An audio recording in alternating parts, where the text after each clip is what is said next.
जी हाँ viewers, welcome back from the break. जैसे कि आप जानते हैं, स्टाइलो ईद 2022 की अमेजिंग कलेक्शन जो है वो इस वक्त स्टाइलो के स्टोर्स में भी है।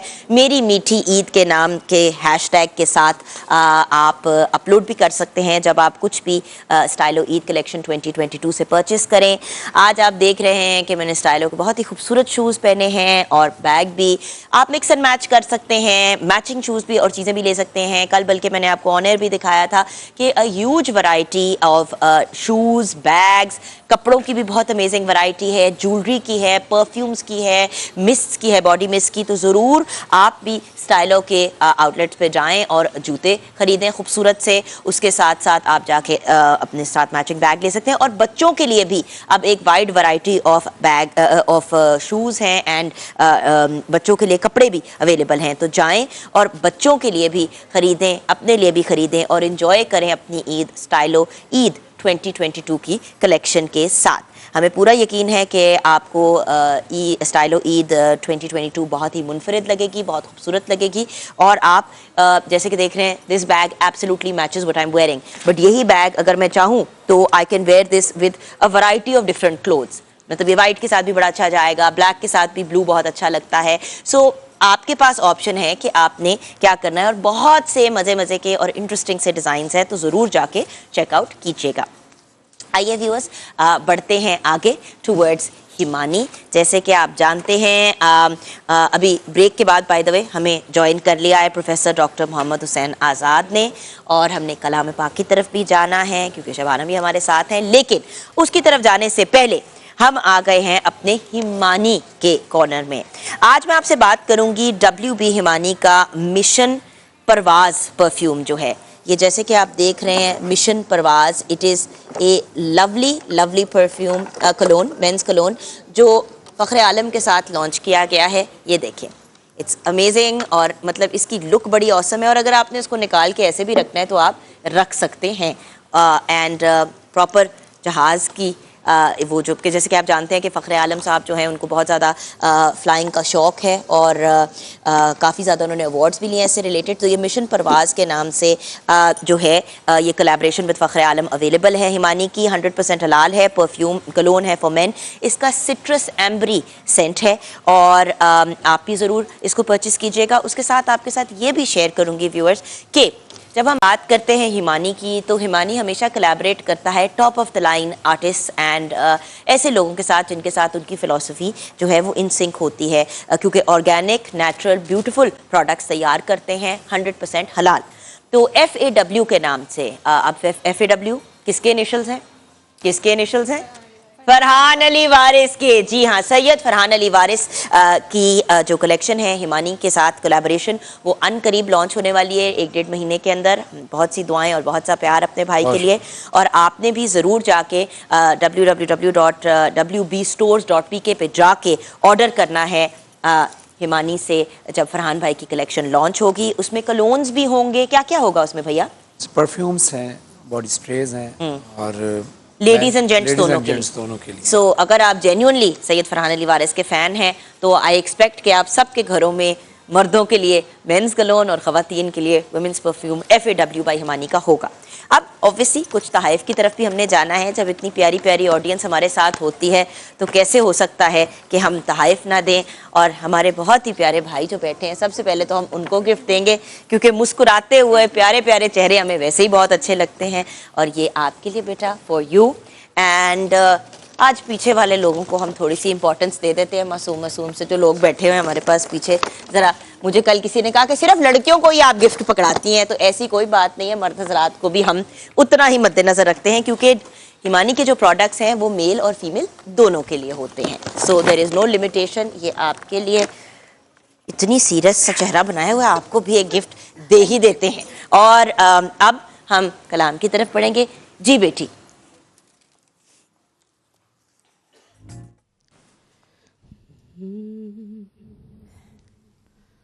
मैं तो पंजतन का गुलाम हूँ। मैं तो पंजतन का गुलाम हूँ। मैं तो पंजतन गुलाम हूँ मैं, गुलाम इब्ने गुलाम हूँ मैं तो पंजतन का गुलाम हूँ। मुझे इश्क है तो खुदा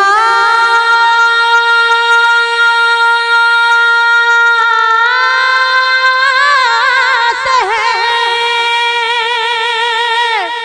मुझे इश्क है तो रसूल से, ये करम है ज़हरा बतूल का, मेरे मुंह से आए महक सदा, मेरे मुंह से आए महक सदा, जो मैं नाम लूं तेरा झूम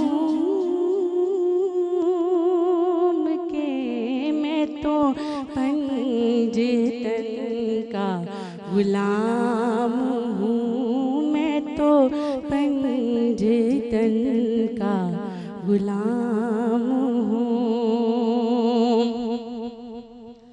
हुआ कैसे तन से वो सर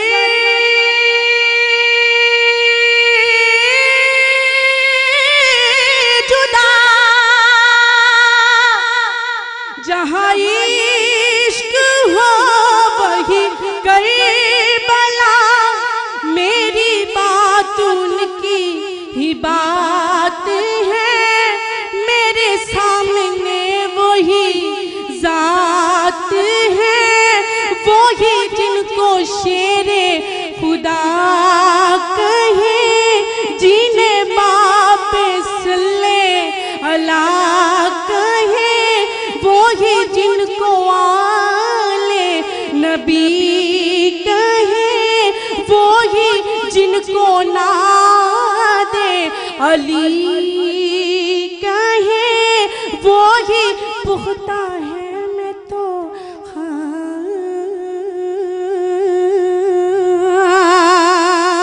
हूँ मैं तो पंजतन का गुलाम हूँ मैं तो पंजतन का गुलाम हूँ मैं, गुलाम इब्ने गुलाम हूँ मैं तो पंजतन का गुलाम हूँ। Thank you so much. सुभान अल्लाह, जज़ाकल्लाह, सुभान बहुत अल्लाह, खूबसूरत जज़ाकल्लाह बेटी, क्या कहने। जी हाँ व्यूअर्स, भैया आपने भी अब हमें ब्रेक के बाद ज्वाइन कर लिया, प्रोफेसर डॉक्टर मोहम्मद हुसैन आज़ाद ने। भैया आपकी इजाज़त से एक सवाल है, उससे स्टार्ट कर लें। जी बिल्कुल। एक क्वेश्चन आया था कि एक खातून ने लिखा कि मेरे बच्चे को बार बार खांसी आती है और इसके खांसी का सिलसिला पूरा साल चलता है, डॉक्टर ने बहुत सी एंटी एलर्जीज दे दी हैं, बच्चा 5-6 साल का है, बल्कि इंटरेस्टिंग बात यह है कि मेरे घर में भी यही सिचुएशन चल रही होती है। हसन जो है उसका जो वो पल्मोनरी सिस्टम है वो ज़रा कमज़ोर है, बच्चे का प्रीमेच्योर भी पैदा हुआ था। आजकल तो खांस खांस के बच्चों का बुरा हाल, नाक बंद, कोई ऐसा वजीफा बता दें कि दवाई तो चलती रहे, बड़ी अच्छी बात है। लेकिन वो और उससे पहले डिस्क्लेमर प्लीज़। बिस्मिल्लाहिर्रहमानिर्रहीम। डिस्क्लेमर यही है कि आज हमारा मौजू भी यही है कि अल्लाह से दुआ करें, अल्लाह से अपने ताल्लुक़ को मजबूत करें, और अल्लाह ही की ज़ात आपको देने वाली है, इसके अलावा कोई हकीकी माना में कोई देने वाला नहीं है। कुरान और सुन्नत, इसकी पैरवी और इसकी इत्तिबा करें, अल्लाह आसानियाँ कर देगा इंशाअल्लाह। वजीफ़ा बता दें प्लीज़। ये बड़ा ख़ास वजीफ़ा है और ये आज़मूदा है, और ज़ादुल माद एक किताब है, अल्लामा इब्नुल क़य्यिम रहमतुल्लाह अलैह, उन्होंने लिखा है। उन्होंने कहा मैं मक्का मुकरमा में था, मुझे बहुत सारी जो बीमारियां थी उसने घेर लिया, जैसे आपने अभी फरमाया कि बहुत सारी बीमारियां, रमज़ान मुबारक भी है और इंसान पे बच्चे भी बीमार होते हैं, बहुत ज़्यादा खांसी, नज़ला, ज़ुकाम, और इसके अलावा खैर छोटी बीमारियां, बड़ी बीमारियां भी होती हैं। तो उन्होंने कहा कि अब मैंने तबीब भी वहाँ पर नहीं पाया कोई, और मेरे पास कोई दवाई भी नहीं थी, मैंने क्या किया। अब ये बड़ा ख़ास वजीफ़ा, उन्होंने कहा कि मैंने ये किया कि आब ज़मज़म लिया, उसके ऊपर मैंने सूरत अल-फातिहा पढ़ी। ये मैंने मुसलसल उस कई दफ़ा सूरत अल-फातिहा पढ़ी, आब ज़मज़म पिया, अल्लाह पाक ने सारी बीमारियों से निजात अता कर दी। ये आज का ख़ास तोहफ़ा है। वैसे भी जुमातुल मुबारक और रमज़ानुल मुबारक है, ये जो बच्चे हैं मिसाल के तौर पर अगर उनको इस तरह का मामला होता है, उनको सूरत अल-फातिहा पढ़ें और पानी दम करके वो उनको पिलाएं, इंशाअल्लाह ताला अल्लाह ताला शिफा अता फरमा देगा। वैसे भी मैंने आपको एक मरतबा पिछली दफ़ा एक सवाल आया था इसी बीमारियों के हवाले से, तो मैंने आप अब ज़मज़म के हवाले से अर्ज़ किया था कि आके दो जहां ने इरशाद फरमाया, जो शख्स खड़े होकर 3 सांसों में अब ज़मज़म पीता है और वो तीनों दुआएं करता है, अल्लाह ताला फौरी तौर पर कबूल कर लेता है। बिल्कुल माशाल्लाह। अच्छा, अब हम ब्रेक की तरफ चलते हैं, लेकिन एक सवाल आपसे आपकी तरफ छोड़कर चलते हैं कि उलमा कराम ने बताया कि एतकाफ़ जो है जी बिल्कुल, उसमें बैठने का मकसद ये भी है कि हम शब कदर को पा लें। ऐसे ही अब सवाल करने वाले सवाल ये करते हैं कि क्या कोई ऐसा वजीफ़ा है कि जिससे हम शब कदर को पा लें, क्योंकि अल्लाह ने तो इसको राज में रखा है ना, हर ताक रात में हमने इसको तलाश करना है। क्या कोई ऐसा वजीफ़ा है जिससे हमें इशारे मिल सकें? तो ये हम ब्रेक के बाद जानेंगे। नाज़रीन देखते रहिए नूर रमज़ान। आते हैं एक मुख्तसर से वक्फे के बाद। अल्लाह तेरा है एहसान, रोज़ नमाजें और कुरान है ये सब रूहे ईमान। नूरे रमज़ान, नूरे रमज़ान, नूरे रमज़ान, नूरे रमज़ान, नूरे रमज़ान, नूरे रमज़ान, नूरे रमज़ान। अल्लाह तेरा है एहसान। जी हाँ viewers, welcome back. Syed Farhan Ali Waris और जुगन काज़िम आपको वेलकम करते हैं नूरे रमज़ान में। व्यूअर्स, नूर बाय जुगन एक्चुअली बड़ी इंटरेस्टिंग बात है। जब किसी और की ब्रांडिंग करनी होती है तो इंसान बड़ा कंफर्टेबल होकर करता है, जब अपनी बात करनी होती है तो वो अजीब सी ना एक मेरे मुंह पे एक्सप्रेशन आ जाती है। मेरे हस्बैंड अक्सर मुझे कहते हैं कि तुम्हें प्रॉब्लम क्या है, अपने प्रोडक्ट्स की क्यों नहीं बात की जाती, कुछ वो अजीब सा इंसान फील करता है। बट नूर बाय जुगन के बारे में मुझसे बहुत से लोग पूछ रहे हैं काफ़ी अरसे से कि अपने स्किन केयर और अपने हेयर केयर के प्रोडक्ट्स क्यों बनाएं। एक तो होती है ना कि एक आपने एक इन्वेस्टमेंट अपॉर्चुनिटी होती है या एक और काम शुरू करना होता है। मेरा रीज़न कुछ फ़र्क था। जब मैं अपनी बेटी नूर को एक्सपेक्ट कर रही थी, सैयदा नूर बानो नकवी 1.5 साल की हो गई है माशाल्लाह, तो उस वक्त ड्यूरिंग प्रेगनेंसी मुझे डॉक्टर ने बहुत सी चीज़ें मना कर दी। उन्होंने कहा जी आप ऑर्गेनिक प्रोडक्ट्स या नेचुरल चीज़ें इस्तेमाल कर सकती हैं, आपने खाने में भी कोई ऐसी चीज़ नहीं लेनी जिसमें प्रिजर्वेटिव्स या कोई केमिकल्स हों, क्योंकि मेरी मिसकैरेजेस हो चुकी थी। डॉक्टर बहुत ज़्यादा एहतियात उन्होंने करने को कहा। अच्छा, मैं मार्केट में निकली जब चीज़ें लेने के लिए, तो मैंने नोटिस किया कि जो ऑर्गेनिक और नेचुरल के नाम पे चीज़ें बिक रही हैं वो या तो इतनी महंगी हैं कि वो अनअफोर्डेबल है, और अगर अफोर्डेबल है तो उसका कोई गारंटी नहीं है कि असल में वो नेचुरल है कि नहीं है। खैर, खुद फिर मैंने एक इंटरेस्ट लिया इसके अंदर, और उस वक्त तो खुद ही एलोवेरा और खुबानी का जो तेल होता है, एप्रिकॉट ऑयल, रोज़ वाटर घर पे खुद ही बनाना शुरू किया। कुछ थोड़ी बहुत मैंने एक्सपेरिमेंटेशन की। वक्त गुजरा तो सोचा, फिर मेरी फ्रेंड्स ने कहना शुरू कर दिया कि यार मुझे भी ये फलां वाली चीज़ बनाओ, ये वाला स्क्रब भिजवा दो, तो ये वाली तो क्रीम भेज दो। तो मैंने कहा यार मैंने कोई दुकान तो नहीं लगाई हुई। इसी बात के दौरान ही मेरी मुलाकात हुई चिल्तन ग्रुप के साथ, और नजम मज़ारी और मैंने फिर कोलैबोरेट करके ये प्रोडक्ट्स क्रिएट किए। अभी फरहान भाई मुझसे पूछ रहे थे कि ये कहाँ पे बनते हैं। ये सारे प्रोडक्ट्स जो हैं वो पाकिस्तान में बनते हैं, पैकेजिंग पाकिस्तान में होती है, लेबलिंग पाकिस्तान में होती है, और हमारी टीम में फॉर एग्जांपल मेरे साथ जो मेन 2 लोग काम करते हैं, महम एंड समन, वो भी ख़वातीन हैं, और हम ख़वातीन को, बल्कि हम इंसानों को एम्पावर करने के लिए काम कर रहे हैं। लेकिन हमारी कोशिश है कि ये एक फ़ीमेल लेड ब्रांड हो जिसमें लड़कियों को एम्पावर करने का मौका मिले हमें, और उसके साथ साथ नेचुरल और ऑर्गेनिक प्रोडक्ट्स हों। आपने भी अगर परचेस करने हैं तो www.noorbyjugan.com पे जाके ऑर्डर कर सकते हैं। स्क्रीन पे सारी ऑर्डर करने की इन्फॉर्मेशन है। अमाना मॉल लाहौर में हमारा एक है कियोस्क लगा हुआ। उसके अलावा भी जो प्रोडक्ट्स हैं वो वेरियस और जगहों पे मॉल्स वगैरह में पाकिस्तान में अवेलेबल होने वाले हैं। लेकिन अगर आपने परचेस करना है तो www.noorbyjugan.com पे जाके आप ऑनलाइन परचेस कर सकते हैं, और आपके घर तक जो है वो वहाँ तक पहुँच जाएगा। 0333880109 पे भी फ़ोन करके आप ऑर्डर कर सकते हैं। हमारी सारी प्रोडक्ट्स की जो इन्फॉर्मेशन है वो हमारी वेबसाइट पे अवेलेबल है। फेसबुक और इंस्टाग्राम दोनों पे हम एक्टिव हैं। सो नूर बाय जुगन के ऑफ कोर्स जब बात कर रही हूँ तो फ्री सैंपल्स जो हैं कौन ट्राई करना चाहेगा हमारी ऑडियंस में से? आप, ये लो मेरा बेटा। Does anyone else want to try them? ओ मेरी प्यारी सी उनकी गोद में एक गुड़िया है इस वजह से दे दिया। इंशाल्लाह अगर नेक्स्ट टाइम आप हमारे शो पे आई तो आपको ज़रूर देंगे। तो ये कुछ तहाइफ थे नूरपाल जुगन की तरफ से। मैं सिर्फ एक चीज़ की रिक्वेस्ट करूंगी आप सबसे व्यूअर्स कि कोशिश करें कि जितना ज़्यादा नेचुरल एंड ऑर्गेनिक प्रोडक्ट्स की तरफ जा सकते हैं जाए। मैं ये नहीं कह रही कि मेरी चीज़ें खरीदें, मेरा ये पॉइंट नहीं है। मेरा पॉइंट सिर्फ ये है कि याद रखिएगा कि जो चीज़ आप अपने चेहरे पे लगाते हैं, जो अपने सर पे लगाते हैं, जो चीज़ आप खाते हैं, ये सब चीज़ें आपकी जिस्म में जाती हैं और आपके डाइजेस्टिव सिस्टम और आपके बॉडी का हिस्सा बन जाती हैं। तो जब वो चीज़ें प्रॉब्लमेटिक होती हैं या उनमें ऐसे केमिकल्स होते हैं जो डेंजरस हैं, तो फिर उससे आगे जाके हेल्थ के बहुत से इश्यूज क्रिएट हो जाते हैं। बहुत से लोग इसको कोरिलेट करते हैं कैंसर के साथ भी कि आजकल कैंसर का इतना ज़्यादा क्यों बढ़ा हुआ है, हर दूसरे घर में क्यों कैंसर की बीमारी है और हर दूसरे घर में 2-2 3-3 लोग क्यों उस बीमारी में मुब्तला हैं, क्योंकि हम अपने जिस्म में इतने केमिकल्स डाल रहे हैं कि हम रियलाइज़ भी नहीं करते कि बाद में उसके क्या साइड इफ़ेक्ट्स होंगे। So please go natural, go organic. आइए बढ़ते हैं अपनी गुफ्तगू की तरफ। फरहान भाई आपके पास मुझे पता है एक लिस्ट ऑफ वज़ाइफ हैं जी, वो सवाल हमने इनके किया था। ओह ऑफ कोर्स हाँ कि वो सवाल मैं रिपीट कर देता हूँ जो नाज़रीन देख रहे हैं हमें। बिल्कुल। कि सवाल ये था कि उलमा कराम ने जो बताया कि एतकाफ़ में बैठने का एक मकसद ये भी होता है कि शब कदर को पा लिया जाए। शब कदर अल्लाह ने राज में रखी हुई है, ताकरातों में तलाश करना है। तो क्या कोई ऐसा वजीफ़ा है जिससे हमें कुछ इशारा मिल सके अल्लाह की तरफ से? बड़ा अहम सवाल है और ये हर एक की ज़रूरत है, ख़ास तौर पर जो मोतकफ़ीन हैं, जो इतिकाफ़ में होते हैं। बल्कि इतिकाफ़ का मकसद ये करार दिया गया शब कदर को पाना, तो उनके लिए भी गोल्डन चांस होता है और बाकी हर कोई चाहता है। बड़ा अहम सवाल है।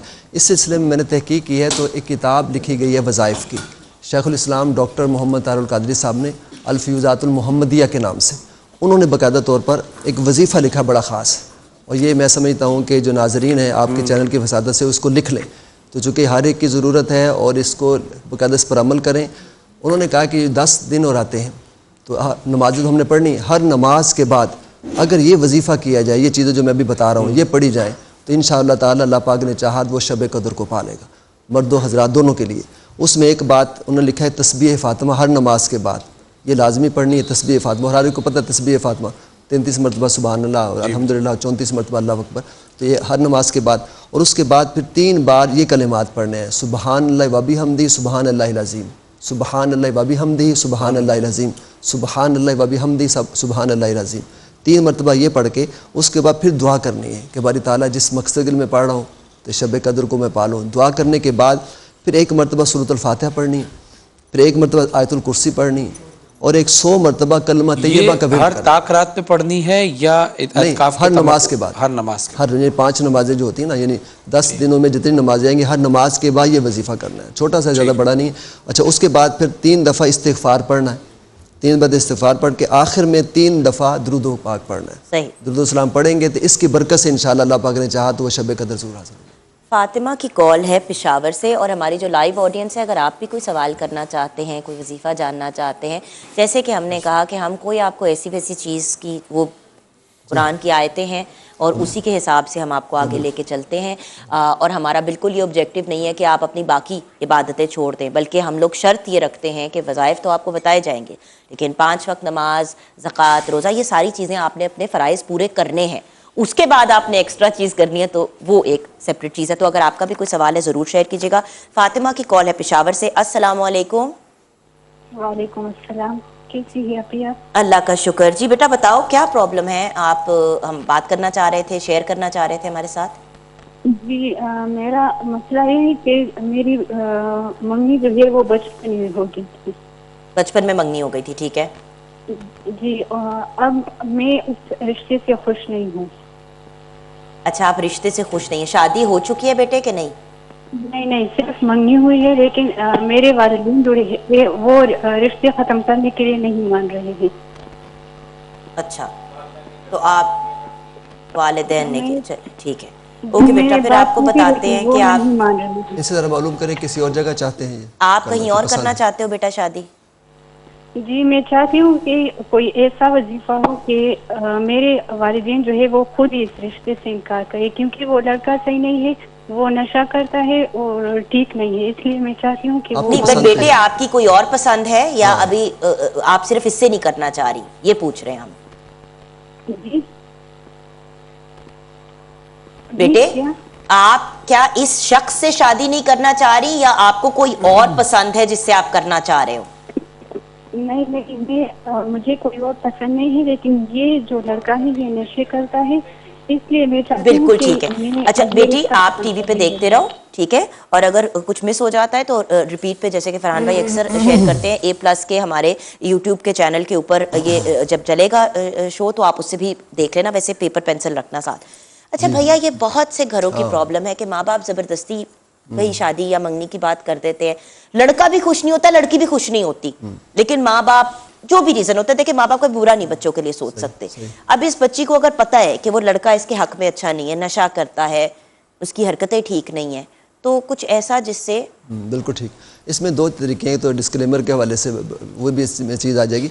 देखिए, अगर मिसाल के तौर पर बच्ची को 100% यकीन है तो फिर उसको अपने वालिदैन को इत्मीनान में लेना चाहिए, इसकी शरई अब जिम्मेदारी बन गई, चूँकि अब एक चीज़ है और पता है कि अगर शराब नोशी करता है या बुरा काम करता है या गुनाह कबीरा में मुलव्वस है, तो उसके लिए बड़ों को दरमियान में शामिल करें, उनको इंडल्ज करें ताकि वो वालिदैन से बात करें, ताकि इनका मसला वो सॉल्व हो मादी हवाले से। रूहानी हवाले से ये है कि कुरान पाक की आयत मुक़द्दस है, आसल्लाहु अन यजअल बैनकुम व बैन अल्लज़ीना आदैतुम मिनहुम मवद्दा वल्लाहु क़दीर वल्लाहु गफ़ूरुर रहीम। ये 28वें पारे में है। एक बार रिपीट करते हैं भैया। हाँ, ये सूरह अल-मुम्ताहिना की आयत नंबर 7 है, आसल्लाहु अन यजअल बैनकुम व बैन अल्लज़ीना आदैतुम मिनहुम मवद्दा वल्लाहु क़दीर वल्लाहु गफ़ूरुर रहीम। 21 मरतबा अगर इसको पढ़ा जाए, अव्वला खदरूद पाक पढ़कर 21 दिन अमल किया जाए, तो एक तो उनके वालिदैन की जो तवज्जो है इस तरह मबज़ूल हो जाएगी कि ख्वाब की सूरत में भी अल्लाह पाक कोई करम फरमा देगा और उसके बारे में पता चल जाएगा कि ये लड़का सही नहीं है, तो कोई न कोई सबील बन जाएगी इंशाल्लाह। इसका एक और पहलू ज़हन नशीन रखे हमारे सामीन कि ये जो मंगनियाँ बचपन में कर देते हैं, छोटा होता है, गलत बात है, इसकी कोई शरई हैसियत नहीं है, ये ज़हन में रख लें। ये अख्तियार पर है लड़के के और लड़की के, वो उसको एग्री करें, पसंद करें, वेल एंड गुड, उस निस्बत को कायम दायम रखें। वो उसको पसंद नहीं करते, वो उसको तोड़ सकते हैं। देखिए, माँ बाप की रज़ा जो है वो लाजमी है, लेकिन निकाह में कुरान की नस है, फ़न के हु मा ताब लकुम मिनन निसा, निकाह करो उन औरतों से जिनको तुम पसंद करते हो, समझ आइए। तो लिहाजा पसंद के बगैर न शादी होती है, न ज़बरदस्ती की यूँ शादी होती है, और इस मंगनी की जो हम छोटे छोटे होते हैं और कर देते हैं, कोई हैसियत नहीं। भैया उसके अलावा एक और बहुत बड़ा इशू है कि देखिए, आपने सारी जिंदगी किसी इंसान के साथ गुजारनी है, माँ बाप को आपकी पसंद ना पसंद आए वो एक फर्क बात है, फिर कहीं और भी रिश्ते की बात हो सकती है, लेकिन जबरन जबरदस्ती फोर्स करके, अच्छा फिर माँ बाप मानते भी नहीं है, आपने कहा वो अपने माँ बाप को अपने कॉन्फिडेंस में ले ले, माँ बाप ने कहना ये मुझे इसीलिए बता रही है क्योंकि ये चाह रही है कि इसकी मंगनी तोड़ दी जाए, गैरत का मसला बना लेते हैं, छोटे छोटे खानदानी मसला, इज्जत का मसला बन जाता है। सारी जिंदगी जिस इंसान के साथ गुजारनी है, व्यूअर्स मैं आपको एक बात बताऊं, पर्सनल एक्सपीरियंस से बता रही हूँ, एक दिन भी ऐसे बंदे के साथ नहीं गुजारा जा पाता, चाहे वो औरत हो या मर्द हो, जो नशे में मुब्तला हो, जो गाली गलोच करता हो, जो हाथ उठाता हो, सारी ज़िंदगी खौफ में या तंगी में या परेशानी में। और खुदारा प्लीज़ व्यूअर्स अंडरस्टैंड करें, शादी किसी बीमारी का इलाज नहीं है, तो अगर बेटा या बेटी नफसियाती मरीज़ हैं या उनको कोई और प्रॉब्लम है, पहले उनका इलाज करें, शादी इलाज नहीं है, शादी जिंदगी का एक अगला मरहला है। और अगर एक इंसान नॉर्मल अपनी जिंदगी नहीं गुजार पा रहा अकेले फैमिली के साथ रहते हुए, तो फरहान भाई कहाँ किसी ने ठीक हो जाना है शादी के बाद। जो बचपन की मंगनी वाली बात करें ना कि माशरा क्या कहेगा, खानदान क्या कहेगा, हमारी बिरादरी क्या कहेगी, सबसे पहले तो मेरे ख्याल से यही होना चाहिए कि जो शरई अहकामात हैं उस पर अमल किया जाए, कि उसमें आपकी खिलाफ वर्जी ना हो रही है। बाकी आपके बच्चों ने आगे ज़िंदगी गुजारनी है, फिर ये माशरा या आपकी सोसाइटी आके फैसला नहीं करेगी जब उनकी ज़िंदगी बर्बाद हो जाएगी, उनको फ्री करना चाहिए। तो लिहाजा हमारी सबसे बड़ी सोसाइटी है ही इस्लाम। मैं अपने सबसे बड़ी दो लोगों को जानता हूँ और ये इतने जालिम लोग हैं, एक लड़की का केस, एक लड़के का, दोनों का स्वेयर किस्म का प्रॉब्लम था, मेडिकल और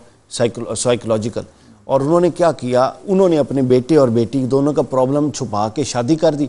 अब वो दो खानदान अजाबों में मुब्तला है। बिल्कुल सही बात। तो ऐसा हरगिज़ ना करें, अगली की बच्ची के साथ या बच्चे के साथ जुल्म ना करें। अच्छा, ऑडियंस, लाइव ऑडियंस में से आपको किसी ने कोई सवाल करना है, कोई मसला पूछना है?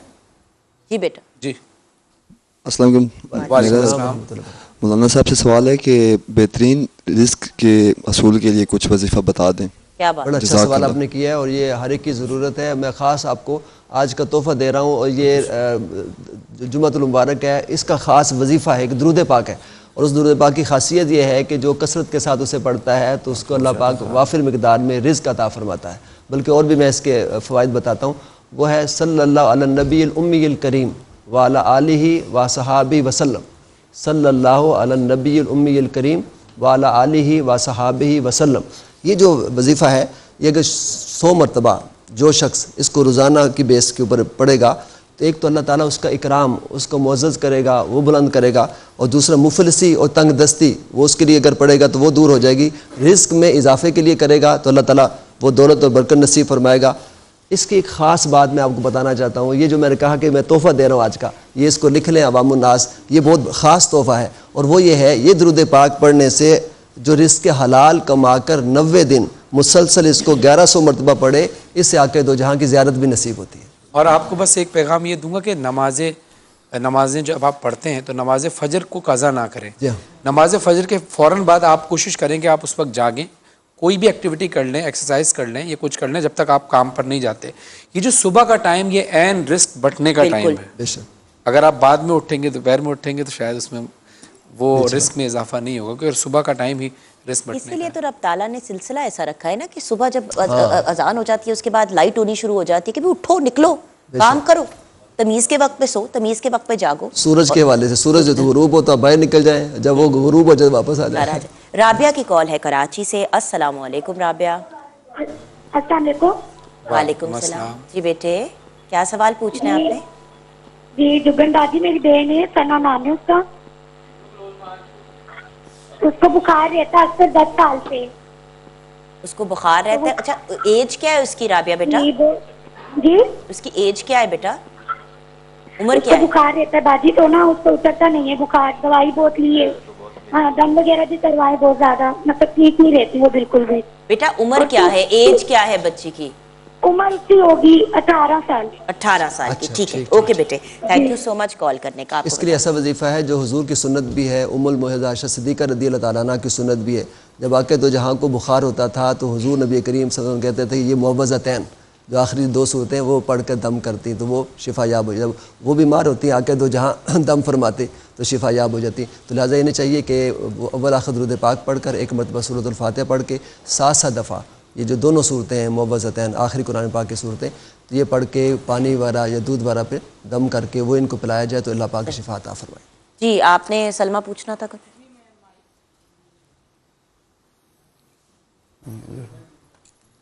जी, माइक अगर हमें, अच्छा लाइव ऑडियंस में अगर माइक है तो आपने अगर पूछना है कुछ तो आप पूछ लें, उसके बाद हम सलमा से पूछ लें। अस्सलाम वालेकुम। वालेकुम अस्सलाम व रहमतुल्लाह व बरकातहू। मौलाना साहब से मेरा इल्तिमास है कि ये ज़िद के बारे में बच्चों में, और अक्सर माशाल्लाह कुछ हजरात जो साहिब अकल भी और साहिब हैसियत भी रखते हैं तो उनमें ज़िद का कुछ अंसर बहुत ज़्यादा आ जाता है। इसके लिए कोई फ़ज़ाइल और वजीफ़ा बता दें। जी ज़रूर ज़रूर। अव्वल आखिर दुरूद पाक पढ़ के ना तो इसमें आपने सूरतुल फातिहा जो है ना वो पढ़नी है 7 दफ़ा। सूरत फातिहा 7 दफ़ा पढ़नी है और उसमें शामिल कर लें आयतुल कुर्सी, वो पढ़नी है, और एक वल्लाहु युहिब्बुल मुस्तकबिरीन, वल्लाहु युहिब्बुल, तो इसका वल्लाहु ला युहिब्बुल मुस्तकबिरीन, इसका मतलब अगर इस तरह से जो चीज़ होगी ना, अगर उनके अंदर चीज़ पाई जाती है जिसकी वजह से वो ज़िद होती है, वो भी रिमूव हो जाएगी, वो भी दूर हो जाएगी। अच्छा, बट एक बात भैया जो बार बार हम कहते हैं, देखिए हमारे जब बच्चे हो जाते हैं ना, हमें सोचते हैं, हमें ये लगता है कि हमारे बच्चे मेरी पर्सनल प्रॉपर्टी है, हम जैसा कहेंगे वो वैसा कहेंगे, जैसा सोचेंगे वैसा ही करेंगे। जब बच्चे छोटी एज के होते हैं तो डांट टपट के तो उनको बात मनवा लेते हैं, लेकिन एक एज के बाद नफ्सियाती पॉइंट ऑफ व्यू से भी, क्योंकि मेरी एक्चुअली डिग्री जो है वो साइकोलॉजी में है, मैं आपको बड़ा एक ऑनेस्ट और ब्लंटली बात बता रही हूँ, हर बच्चा एक इंडिविजुअल इंसान है, वो आपकी एक्सटेंशन नहीं है। अगर मैं चाहूँ कि हमजा, हसन, नूर या कमाल, दानिया, ईसा, मेरे ये जो 6 बच्चे हैं, इनमें से किसी को भी मैं ज़बरदस्ती चाहूँ कि वो मेरी बात मान लेंगे, एक एज तक तो हम ज़बरदस्ती कर सकते हैं। एक एज के बाद आपको अंडरस्टैंड करना है कि उनको आपने जहनी तौर पे एक चीज़ समझानी है और एक पॉइंट तक उनको लेके आना है, लेकिन ज़बरदस्ती तो आपके निवाला भी नहीं बच्चे के गले में डाल सकते एक एज के बाद। तो उसकी जहन और उसकी सोच को बदलने के लिए दोस्त बनना, उसका साथी बनना, बेटा हो या बेटी, ये बहुत ज़रूरी है। ये एक रिक्वेस्ट है। उसके साथ साथ दुआ, आप इजाज़त दें तो एक दुआ है जो मैं अक्सर ख़ुद भी पढ़ा करता हूँ। जी जी, ये दुआ बुखार के लिए है जो जनाब फ़ातिमा ज़हरा सलामुल्लाह अलैहा ने हज़रत सलमान फ़ारसी हमको तालीम दी थी, और हज़रत सलमान फ़ारसी अलैहिस्सलाम फरमाते हैं कि मैंने जब ये दुआ जनाब सैयदा सलामुल्लाह अलैहा से सीखी, उसके बाद मैंने तकरीबन 1000 मदीने के लोगों को बताई और तालीम की, और उसके बाद जितने लोगों को बुखार था वो उससे शिफायाब होते रहे। बहुत मुजरब दुआ है थोड़ी लंबी, लेकिन सिर्फ एक शॉट अगर जूम करके दिखा दें, इसका बाद में आप जब बात है। इस दुआ को आप देख लीजिए। जब भी आप, अब ये YouTube पर A+ एंटरटेनमेंट पर अपलोड हो जाएगी वीडियो वज़ाइफ के सेगमेंट में। इस दुआ की तिलावत अगर आप रोज़ करेंगे तो ये जो बुखार आप पर रोज़ भैया चढ़ता आप है, ये इससे बच अपने जाएंगे। सोशल मीडिया पे प्लीज अपलोड कर दीजिएगा ना, जी, अपने जरूर। इंस्टाग्राम पे। आप जी, जरूर। सैयद फरहान अली वारिस को इंस्टाग्राम पे भी फॉलो कर सकते हैं, A+ पे भी इसको लगाएंगे, बट फरहान भाई के अपने जो इंस्टाग्राम का है उसके ऊपर वो इसकी तस्वीर खींच के इंशाल्लाह। लगा देंगे। आप लोगों को उनको फॉलो भी कर लें और साथ साथ इस तरह की चीजें वो अपलोड भी कर दें। किसकी कॉल है जी? ज़मीर की। एक सेकंड जी, सलमा ने सवाल पूछना था जी, बताइए। चलो अच्छा, ये एक मैसेज आया है, एक हमारी बहन है, वो कहती हैं कि मुझे इबादत का बहुत ज़ौक था पहले, लेकिन अब सूरत हाल ये है कि मैं वज़ू भी कर लेती हूँ, यहाँ तक कि मैं जाए नमाज पर भी आ जाती हूँ, लेकिन मुझसे नमाज नहीं पढ़ी जाती और मुझसे अज़कार नहीं किए जाते। ये होता है, ये सूरत हाल बिल्कुल ऐसा होता है। तो उसके लिए आप ना इस्तिग़फ़ार कसरत के साथ पढ़ें, एक तो ये, दूसरा इसमें आयतुल कुर्सी, उनके आयतुल कुर्सी पढ़ लें 7 दफ़ा, और इसके बाद तकरीबन 100 मरतबा इस्तिग़फ़ार पढ़े। ये दोनों चीज़ें बड़ी मुजर्रब हैं। अल्लाह पाक ने चाहा तो उनका दिल भी लगेगा और वो अच्छा वकार साहब, ये होता क्यों है, वजह क्या है? ये बड़ा नॉर्मली अक्सर लोगों के साथ ये होता है कि आप इरादा करते हैं अब नमाज पढ़ने जा रहा हूँ, तो कोई ना कोई शैतान रोक लेता है, चलो ठहर जाओ, रुक जाओ, फिर किसी काम में लग जाते हैं। नहीं भैया, कभी कभी कुछ ऐसा हो जाता है। मेरी एक दोस्त है, वो जब भी नमाज पढ़ने लगती है उसकी बच्ची रो पड़ती है।